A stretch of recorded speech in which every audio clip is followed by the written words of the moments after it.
Oke, lanjut ke soal yang ketiga. Oke, silahkan. Jika membeli HP dan laptop, maka uang Ica habis. Jika uang Ica habis, dia bisa beli sepatu. Ternyata Ica bisa membeli sepatu. Hati-hati, tentukan baik-baik dulu pernyataan P, Q, R, dan lain-lain kalau misalnya ada. Hati-hati dengan bentuk pernyataan logikanya, apakah yang dipakai adalah pernyataan dan, pernyataan atau bentuknya seperti apa. Kak, bisakah soal-soal yang seperti ini, soal logika seperti ini dikerjakan hanya dengan menggunakan logika saja, tanpa perlu menggunakan rumus Liddell de Morgan dan sebagainya? Jawabannya tentu saja bisa ya. Jawabannya tentu saja bisa. Kenapa begitu? Karena namanya saja soal logika. Harusnya bisa dikerjakan dengan logika sederhana. Tapi supaya logikanya kita tidak lari-lari, tidak lari dari kaidah, maka yang kita pelajari adalah kaidahnya. Oke, George dari SMA 5 Tanah Toraja menjawab delta. Kemudian 12 IPA 3 SMA 3 Luwu Timur menjawab bravo. Ada jawaban delta, ada jawaban bravo. Apa jawabannya nomor 2 tadi, Kodong? Tunggu dulu. Sebentar sekali ya, kita lihat nomor 2. Nomor 2 tadi adalah bravo ya. Nomor 2 adalah bravo. B. Oke, SMA 10 Lutim menjawab B.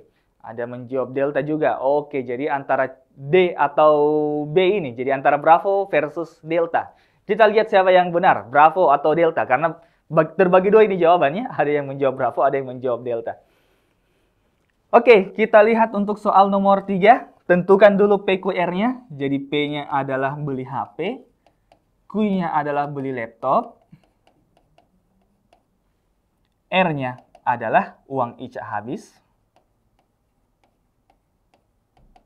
Hati-hati, ada bentuk pernyataan keempat ya. Ada pernyataan keempat, tidak beli sepatu.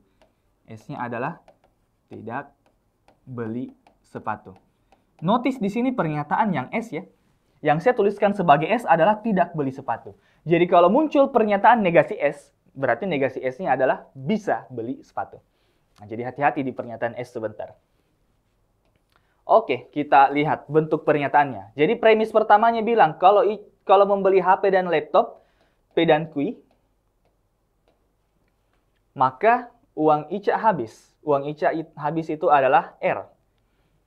Jika uang Ica habis, jadi ada pernyataan kedua lagi ya. Pernyataan implikasi yang kedua. Jika uang Ica habis, perbaiki tulisanku sedikit. Jika uang Ica habis atau R, ia tidak bisa membeli sepatu, maka S. Nah, ada premis yang ketiga, hati-hati. Ada premis yang ketiga. Ica bisa membeli sepatu. Dan bisa membeli sepatu itu adalah negasi S. Nah, jadi kalau S-nya adalah tidak bisa beli sepatu, maka pernyataan di bawah akan menjadi negasi S.